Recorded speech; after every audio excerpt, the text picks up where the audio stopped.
Kajian Kitab.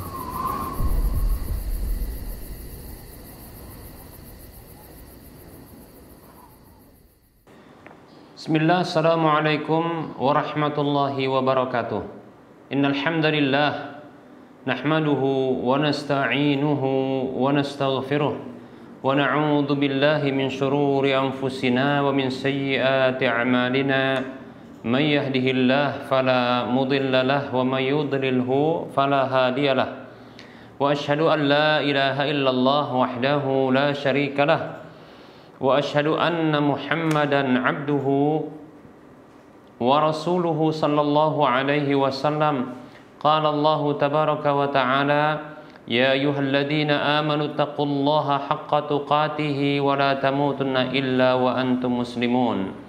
Ya ayyuhan nasu taqu rabbakumul ladzi khalaqakum min nafsin wahidah wa khalaqa minha zawjaha wa bassa minhuma rijalan katsiran wa nisaa'a wattaqullaha alladzi tasaaluna bihi wal arham innallaha kana 'alaikum raqiba.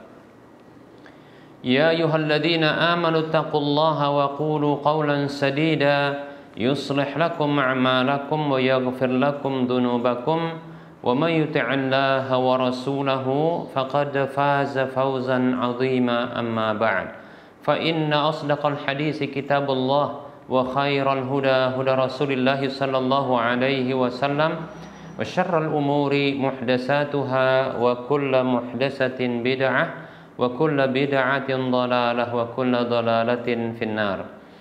Para pemirsa Rosyad TV dan para pendengar Radio Medan Mengaji serta para pemirsa media sunnah yang terus serta menyiarkan kajian ini, alhamdulillah, segala puji hanya untuk Allah. Salawat dan salam tak lupa kita ucapkan untuk Nabi-Nya Muhammad sallallahu alaihi wasallam. Baik para hamba Allah rahimani wa rahimakumullah, kita lanjutkan pembahasan kitab Minhajul Muslim di bab yang keempat terkait dengan ibadah, dan kita masih melanjutkan tentang pembahasan salat. Baik para hamba Allah rahimani wa rahimakumullah, berikutnya Syekh Abu Bakar Jabir Al-Jazairi rahimahullahu ta'ala, beliau menyebutkan di pembahasan yang keempat, yaitu tentang hal-hal yang diwajibkan dalam salat, kemudian sunnah-sunnah salat, dan hal-hal yang dimakruhkan serta pembatal salat. Begitu juga apa saja yang dibolehkan dalam salat. Baik para hamba Allah rahimani wa rahimakumullah, hanya saja Syekh Abu Bakar Jabir Al-Jazairi rahimahullahu ta'ala, beliau tidak menyebutkan atau tidak membagi atau tidak menyebutkan rukun-rukun salat dan wajibatus salah, ya.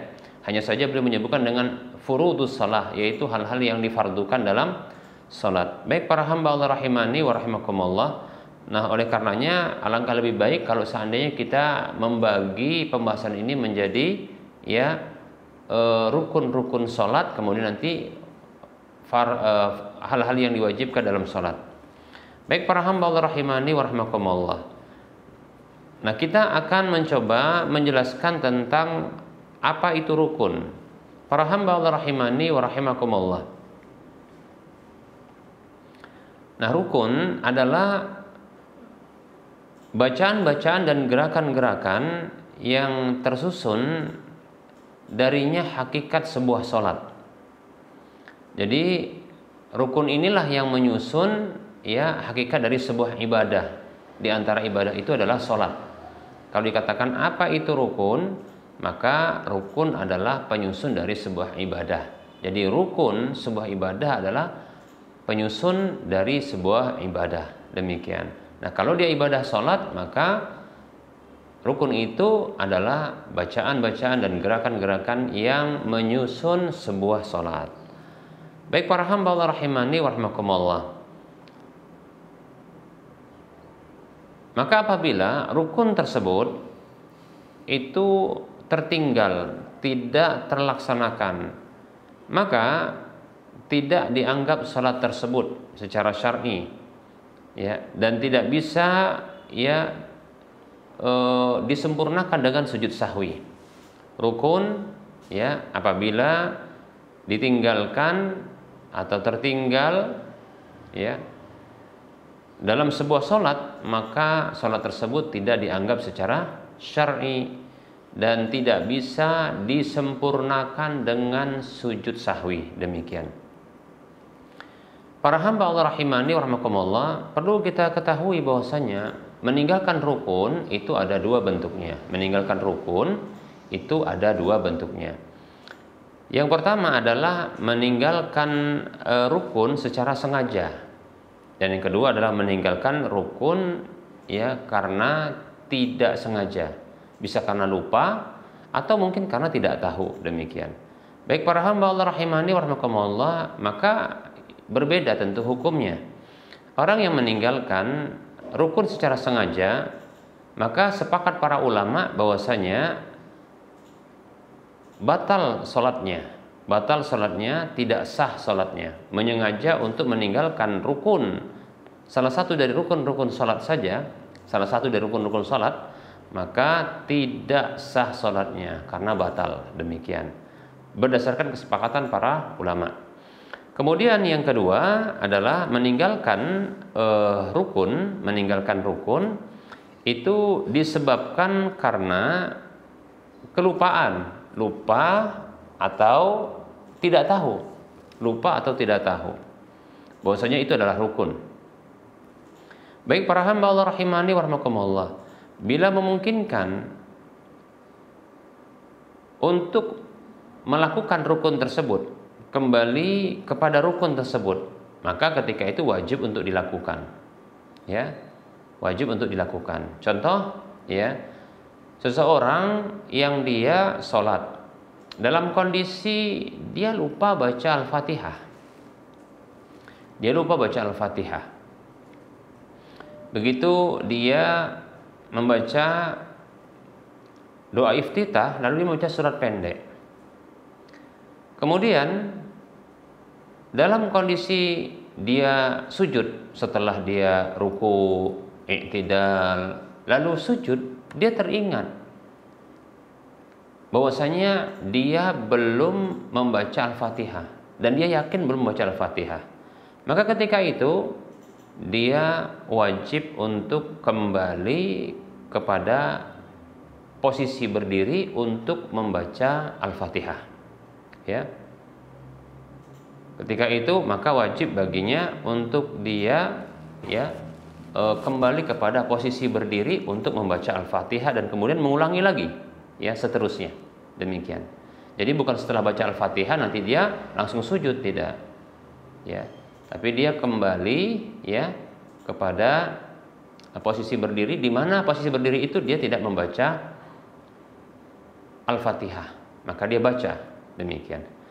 Begitu juga contohnya seseorang, ya, setelah dia baca Al-Fatihah dan surat pendek, ya, lalu dia sujud, Allahu Akbar, dia sujud. Kemudian dia duduk antara dua sujud. Dalam kondisi dia duduk antara dua sujud, atau katakan dia dalam kondisi sujud, ya, sujud begitu, dia teringat bahwasanya seperti ada yang kurang, lalu dia ingat dengan pasti bahwasanya dia belum melakukan, ya, ruku, begitu juga i'tidal. Maka ketika itu dia kembali ke posisi ruku. Jadi bukan dia sujud melanjutkan sujudnya, tapi dia bangkit lalu dia mengambil posisi ruku karena itu posisi yang ditinggalkannya. Demikian. Nah, seperti itu. Baik para hamba Allah rahimani wa rahimakumullah. Baik. Nah, seperti ini, ya, bila memungkinkan baginya untuk kembali kepada rukun yang tertinggal tersebut. Namun apabila tidak memungkinkan untuk kembali kepada rukun tersebut, ya, yang tertinggal, ya, yang tertinggal. Contohnya adalah ya, seseorang yang dia salat mengimami beberapa orang makmum, berarti dia adalah posisinya imam. Ternyata setelah dia sujud pertama, ya, langsung dia bangkit menuju rakaat berikutnya. atau rakaat kedua, katakanlah seperti itu. Sehingga dalam rakaat pertama dia hanya melakukan sekali sujud saja. Jadi masuk pada rakaat yang kedua. Demikian. Ternyata makmum tak satu pun ya mengingatkannya. Makmum tak satu pun yang mengingatkannya. Ya, karena ketidaktahuan. Bahkan makmum pun ikut-ikutan berdiri. Makmum ikut-ikutan berdiri. Sampai selesai sholat demikian. Sampai setelah sholat seperti itu. Ya. Nah, setelah salam maka dia diingatkan oleh salah satu makmum, ya, atau terjadi pembicaraan tentang sholat tadi, bahwasanya ya ada rukun yang tertinggal, yaitu duduk antara dua sujud dan sujud yang kedua di rakaat yang pertama. Demikian, di rakaat yang pertama. Bagaimana kondisi sholat seperti ini? Maka para ulama berbeda pendapat. Karena tidak mungkin lagi untuk dia kembali kepada rukun yang tertinggal tadi, karena bahkan itu di rakaat yang pertama. Demikian, di rakaat yang pertama. Ini sementara ya salat duhur atau salat asar atau salat isya atau bahkan salat maghrib gitu ya, sudah selesai bahkan salatnya. Demikian ya, hanya saja ada satu rukun yang, bahkan dua rukun yang tidak dilakukan, yaitu duduk antara sujud dan sujud kembali, sujud yang kedua. Para ulama mereka berbeda pendapat. Menurut ulama mazhab Hanafi, maka ya sholat tersebut semuanya batal, tidak sah.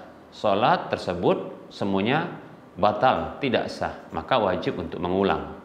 Demikian, wajib mengulang. Ini mazhab Hanafi, demikian. Ya.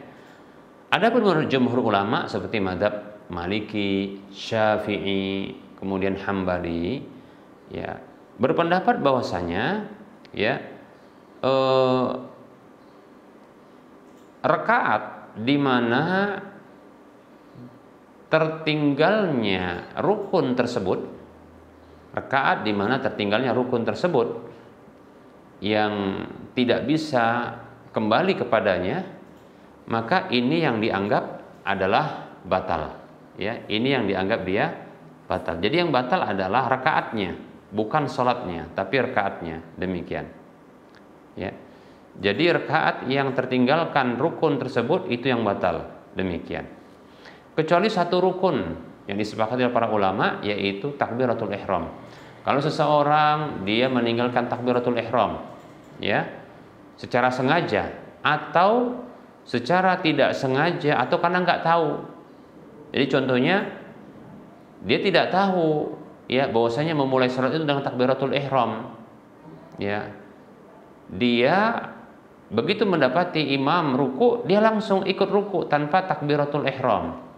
Ya, langsung ya, begitu dia sampai ke saf imam ruku, dia pun ikut ruku, demikian tanpa takbiratul ihram. Maka sepakat para ulama yang seperti ini ya dia tidak sah salatnya dan wajib untuk mengulangi. Batal salatnya, tidak sah salatnya, wajib baginya untuk mengulangi. Apa alasannya? Karena sesungguhnya dia belum masuk ke dalam salat sama sekali. Karena sesungguhnya takbiratul ihram ya itu adalah ya pembuka salat, atau kita katakan sesuatu yang dengannya seseorang itu, seorang hamba masuk ke dalam salat. Demikian ya. Baik ya, jadi menurut jumhur ulama, kalau terlupakan atau ketidaktahuan tadi tidak dilakukan atau terluputkan salah satu rukun di satu rakaat, maka itu hanyalah membatalkan rakaat tersebut. Berarti kalau seseorang tersebut dia sholat ya 4 rakaat, sementara di rakaat pertama ya tadi dia tidak melakukan duduk antara dua sujud, kemudian sujud yang kedua, maka rakaat tersebut dianggap tidak ada. Berarti dia hanya baru sholat 3 rakaat, sehingga dia harus bangkit kembali menambah 1 rakaat. Tidak perlu mengulangi sholat. menurut jumhur ulama tidak perlu mengulangi sholat, namun cukup menambah 1 rakaat, di mana rakaat itu batal karena terlupakan atau terluputkan salah satu rukun dari rukun sholat di rakaat tersebut. Demikian ya. Nah, ini cukup menurut jumhur ulama. Nah, tentunya ini nanti ditutup dengan sujud sahwi, yaitu 2 kali sujud ya, kemudian baru salam setelah itu. Baik ya. Baik para hamba Allah rahimani wa rahimakumullah. Nah, inilah dia pembahasan ya terkait dengan apa itu rukun salat. Ya, jadi kita ulangi, rukun salat adalah ya gerakan-gerakan dan bacaan-bacaan yang menyusun sebuah salat. Ya. Atau apa saja yang dia menyusun sebuah sholat, itulah dia disebut dengan rukun sholat. Insyaallah ta'ala pada waktu mendatang kita akan membahas ya rincian-rincian dari rukun-rukun tersebut, insyaallah ta'ala. Tapi insyaallah pada waktu mendatang. Baik, ya kita cukupkan untuk penyampaian materi, kita buka sesi soal jawab. Bagi para pemirsa dan para pendengar sekalian yang ingin berinteraktif atau ingin bersoal jawab, dipersilahkan.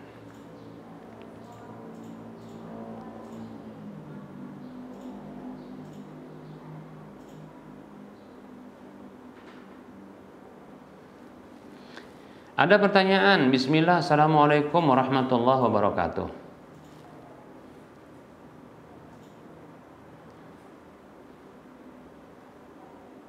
Ahsanallahu ilaikum. Izin bertanya, bagaimana ringkasan pembagian harta warisan jika seorang ibu meninggal?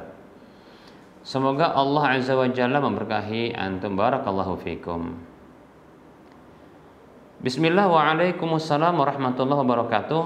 Semoga Allah Subhanahu wa taala memberikan kebaikan kepada antum dan keluarga di mana saja berada. Amin ya rabbal alamin. Apabila seorang ibu wanita yang dia berstatus ibu ya meninggal dunia, ya bagaimana rincian pembagian harta warisan darinya?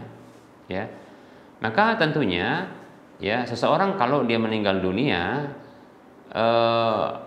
akan ada pembahasan tentang warisan bila orang yang meninggal dunia itu punya harta warisan. Ya kalau seseorang tersebut dia meninggal dunia tapi nggak punya harta warisan, ya gimana mau bahas tentang masalah warisannya? Lawang tidak ada yang mau dibagikan begitu, jadi tidak perlu dibahas. Nah demikian. Nah tentunya ini apabila ada harta warisannya, itu harta yang ditinggalkan ya setelah kematiannya, demikian. Baik ya. Nah tentunya sebelumnya kita doakan ya semoga sang ibu ini diampuni dosa-dosanya oleh Allah, diberikan kerahmatan, dimaafkan, dan dilapangkan kuburnya, diberikan nikmat-nikmat kubur dan diangkat ya azab kubur dari beliau ya. Allahumma ighfir laha warhamha wa'afiha wa'fu anha. Baik, seorang wanita apabila meninggal dunia dan berstatus sebagai seorang ibu, maka bila dia memiliki harta warisan, maka siapa saja menjadi ahli warisnya bila ada kedua orang tuanya, ya maka sang ayah mendapatkan 1/6, ya sang ibu mendapatkan 1/3, berbeda dengan ayah bila ya yang meninggal dunia ini itu tidak memiliki anak. Kita ulangi, apabila seorang wanita yang berstatus ibu ini ya itu meninggal dunia dan ada harta warisan yang ditinggalkannya, ya maka siapakah yang menjadi ahli warisnya? Baik, nah bila sang mayit yang meninggal dunia ini punya kedua orang tua kandung,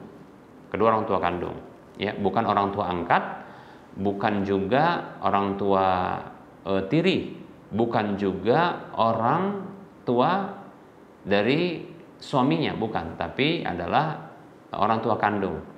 maka sang ayah mendapatkan 1/6 kalau ada ayahnya masih hidup. Ya, ayah si mayit itu dapat 1/6. Kalau ada sang ibu, maka sang ibu bisa mendapatkan 1/3 bila ya yang meninggal dunia itu tidak punya anak. Tapi kalau punya anak, yang meninggal dunia ini si mayit ini punya anak walaupun satu, maka sang ibu dari si mayit mendapatkan 1/6, demikian. Jadi beda, ayah dan ibu masing-masing 1/6. Kemudian apabila si mayit yang meninggal ini, yang dia berstatus ibu ya, itu punya suami, maka sang suami bisa mendapatkan setengah, bila setengah dari harta warisan tersebut apabila ya si mayit ini tidak punya anak. Si mayit tidak punya anak. Namun kalau punya anak, maka sang suaminya itu mendapatkan ya 1/4. Ingat, baik itu suami yang lama, yaitu suami yang menjadi ayah bagi sang anak-anak, ataupun suami baru karena mungkin sudah pisah karena kematian lalu nikah lagi, atau karena bercerai lalu nikah lagi. Ada suami yang baru ya, lalu tinggal mati. Maka suami ini mendapatkan setengah ya, 1/2 apabila tidak punya anak. Kalau punya anak maka dapat 1/4. Nah, seperti itu. Baik ya. Kemudian apabila ada anak-anak, maka anak-anak ini kalau ada anak laki dan anak perempuan, maka anak laki-laki dengan anak perempuan ini menjadi asobah, yaitu orang-orang yang akan menghabiskan sisa harta, demikian. Ya, dengan pembahagian laki-laki 2 kali dari perempuan, laki-laki 2 kali dari perempuan. Nah, seperti itu. Contoh kita sebutkan. Ternyata ada 2 anak, yaitu 1 laki 1 perempuan. Maka 2 anak tersebut, 1 laki 1 perempuan, yang laki-laki itu bagian 2 kali, yang perempuan 1. Maka nanti harta itu dibagi menjadi sisa harta setelah dibagikan kepada orang-orang yang sebelumnya, seperti kedua orang tua, suami. Sisanya itu dibagi menjadi 3 bagian. 2 bagian diserahkan kepada anak laki-laki, 1 bagian diserahkan kepada anak perempuan. Ya, kata Allah Subhanahu wa taala, a'udzu billahi minasyaitonir rajim, yusikumullahu fi auladikum lidzakari mithlu hadzil unsayain. Allah mewasiatkan kepada kalian tentang anak-anak kalian, bagi anak laki-laki adalah bagian 2 anak perempuan. Nah, seperti itu ya. Jadi 2 kali bagiannya. Nah, kalau anaknya ya, anak laki-lakinya 2, anak perempuannya 2, berarti ya nanti sisa harta itu dibagi 6, karena 2 anak itu seperti 4 ya. 2 bagian berarti 4 begitu ya. Maka sisa harta dibagi 6 ya. 2 bagian diserahkan kepada masing-masing anak laki-laki, masing-masing 1 bagian diserahkan kepada anak perempuan. Nah, seperti itu ya. Begitu seterusnya. Adapun cucu terhalang, adapun paman-paman, bibi-bibi itu terhalang. Saudara-saudari kandung dari si mayit yang berstatus ibu ini itu terhalang oleh anak laki-laki, demikian ya. Begitu juga ponakan-ponakannya. Ya, wallahu ta'ala a'lam.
Ada pertanyaan di sini. Assalamualaikum Ustadz, mau bertanya.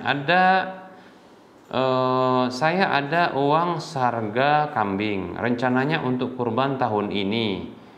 Qadarullah, kakak saya sakit parah. Kata dokter tunggu 2 hari ini dicoba pakai obat dulu. Kalau masih tidak sembuh, kemungkinan akan cuci darah. Kakak saya sudah berkeluarga, punya 1 anak. Jadi sekarang lagi di rumah sakit yang merawat suaminya. Pertanyaan saya, mana yang lebih afdol? Ya, saya bantu kakak atau saya berkurban. Maunya saya bisa dua-duanya, tapi kalau bantu kakak kan tidak mesti jutaan, Ustaz. Baik. Waalaikumsalam warahmatullahi wabarakatuh. Ya. Perlu diketahui bahwasanya pendapat yang kuat dari 2 pendapat di kalangan para ulama tentang kurban ya adalah hukumnya sunnah muakkadah, bukan wajib. Ya, karena kita dapatkan ternyata Abu Bakar dan Umar radhiyallahu anhuma itu beliau tidaklah berkurban keduanya ketika menjadi khalifah. Begitu juga ya Abu Mas'ud Al-Ansari radhiyallahu anhu juga ketika mampu beliau memilih untuk tidak berkurban, untuk memberikan penegasan kepada tetangga dan orang-orang sekitar bahwasanya kurban itu tidaklah wajib, demikian. Jadi ya kurban itu pendapat yang kuat sunnah muakkadah, tidaklah wajib. Sementara membantu keluarga yang kesusahan, yang butuh bantuan, bisa jadi ini berhukum wajib ya. Lebih-lebih terkait dengan nyawa, ya ini bisa dibantu walaupun kita katakan semampu kita, tidak mesti. Ya, betul disebutkan bahwasanya ya kalau bisa dua-duanya dilakukan bagus ya, dan itu memang benar. Ya, tapi ketika berbenturan ya tidak bisa kedua-duanya kecuali hanya memilih salah satu, maka dahulukan yang wajib ya. Jadi skala prioritas ya, yaitu takdimul wajib ya alal mandub, yaitu mendahulukan yang wajib ketimbang yang sunat ya. Wallahu taala alam wa anta fajazakallahu khairan.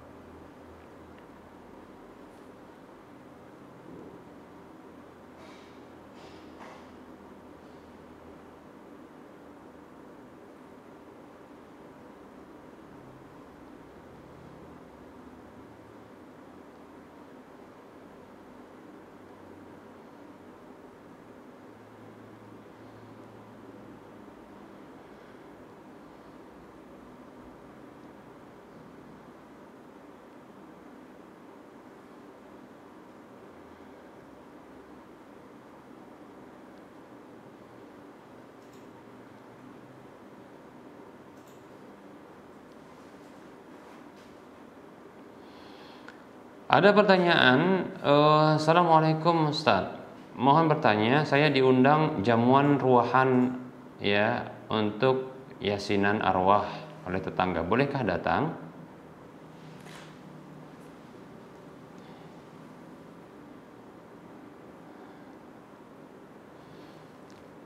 Bismillah, waalaikumsalam warahmatullahi wabarakatuh. Ya, kegiatan membaca bacaan khusus untuk diarahkan pahalanya kepada roh orang yang sudah meninggal dunia. Begitu juga ada jamuan dengan kegiatan khusus yang diarahkan juga kepada arwah ya untuk waktu-waktu tertentu, maka ini tidak ada dalilnya. Perlu diketahui bahwasanya ya kita dilarang untuk merekayasa sebuah ibadah, karena Rasul mengatakan man amila amalan laisa alaihi amruna fahuwa raddun. Hadis riwayat Muslim, siapa saja beramal dengan sebuah amalan yang tidak ada perintah kami padanya maka tertolak.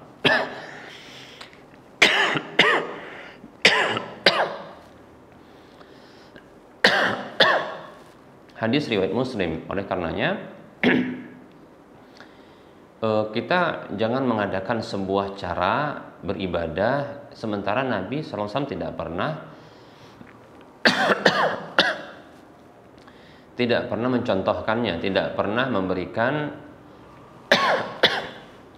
penjelasan tentangnya. Maka di sini ada kesalahan yang pertama adalah menentukan cara kirim pahala, kemudian begitu juga menentukan waktu ya dari amalan tersebut, sementara tidak ada ya petunjuk tentang penentuannya. Jadi penentuan baik itu waktu maupun tata cara dari sebuah ibadah, ya, sementara Rasulullah tidak pernah mengajarkannya baik itu kepada sahabat atau beliau tidak pernah melakukannya, maka yang seperti ini bisa tertolak. Demikian, oleh karenanya tidak saya sarankan untuk datang, demikian ya. Tapi bisa, artinya kalau seandainya diajak untuk sesuatu yang dianggap baik seperti itu, maka sampaikan saja dengan lemah lembut ya untuk menolaknya, lalu sampaikan bahwasanya saya akan kirim pahala ya kepada roh-roh yang disebutkan tadi, dengan cara adalah saya mendoakan kebaikan. Nah seperti itu, saya akan mendoakannya, demikian. Tapi sampaikan juga saya tidak mengkhususkan ya doa ini khusus di waktu tertentu, demikian, dan seterusnya saya doakan. Sampaikan saja bahwasanya saya senantiasa mendoakan ya orang-orang yang sudah meninggal dunia untuk diampuni oleh Allah Subhanahu wa taala, demikian ya. Nah, demikian. Nah, seperti itu. Nah, kalau mau kirim pahala juga bisa, tapi tidak mesti harus khusus waktunya, demikian. Dengan cara yaitu berinfak atau bersedekah yang pahalanya ditujukan untuk orang yang sudah meninggal dunia, demikian. Begitu ya. Ini berdasarkan hadis Sa'ad bin Ubadah radhiyallahu anhu, tatkala ibunya wafat, maka dia datang kepada Nabi sallallahu alaihi wasallam ya, menyatakan inna ummi tuwfiyat, sesungguhnya ibuku telah wafat ya. Kemudian wa ana ghaibun anha, sementara aku tidak ada di sisinya. Ayam fa'uha syai'un in tasaddaqtu bihi anha, apakah bermanfaat untuknya bila aku bersedekah ya dengan sesuatu untuknya? Ya kata Rasulullah, na'am. Ya, hadis riwayat Bukhari, demikian. Jadi boleh bersedekah untuk orang yang sudah meninggal dunia dengan mengeluarkan sebagian harta yang niat pahalanya itu diarahkan kepada orang yang sudah meninggal dunia, demikian.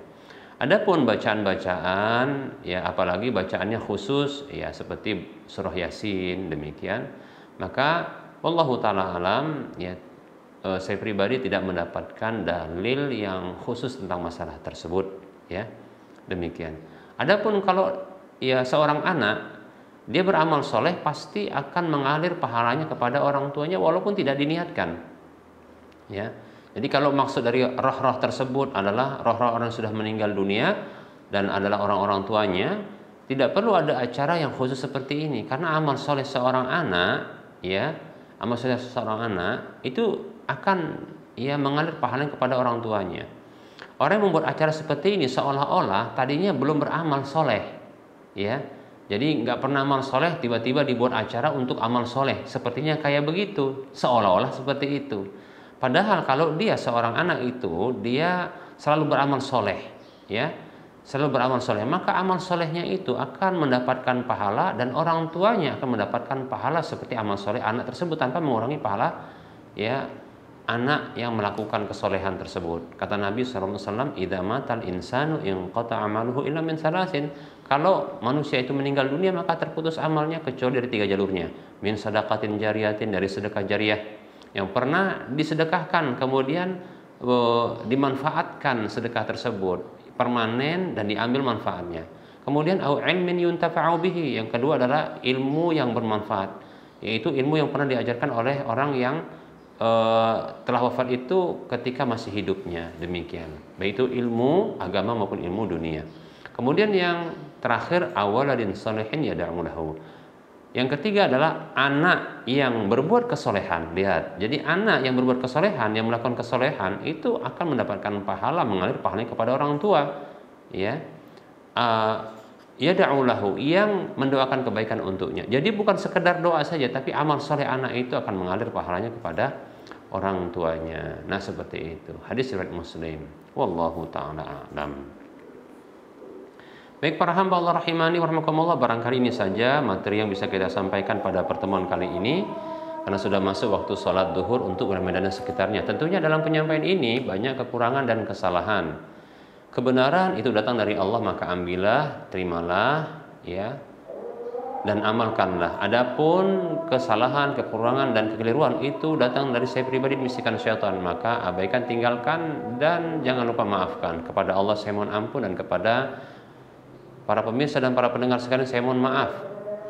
Sebelum kita mengakhiri perjumpaan ini, seperti biasa kita akan memberikan motivasi kepada saudara seiman, saudara seislam. Mari kita berdonasi untuk membangun Masjid Al-Muwahhidin yang nantinya akan dijadikan sebagai pusat kajian Islam ilmiah yang berbasis sunnah untuk wilayah Medan dan sekitarnya.